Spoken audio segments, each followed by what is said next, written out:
Welcome to Luca and Miguel. Enjoy the video. Start by returning to the central hub, past the train station, and head into the arcade-like corridor that connects shops and NPCs.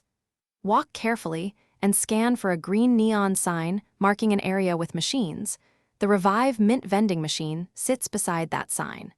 Save your game before interacting so you can reload if anything goes wrong. Use the directional keys or analog stick to inspect the machine up close and confirm the label reads Revive Mint before you proceed with purchases, or ensure you have at least 500 G in your inventory before approaching the vending machine. Revive Mints cost 500 G each. Interact with the machine and choose the buy option, then scroll the menu to highlight Revive Mint and press the Confirm button. The game will show a purchase confirmation. Accept it to complete the transaction. After buying, open your inventory to verify you now hold a single-use Revive Mint item, and note how many you have left so you can plan for future encounters.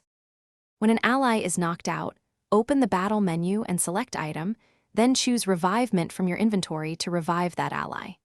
The Revive Mint restores the fallen character to 1 HP and removes the KO status so they can act on their next turn.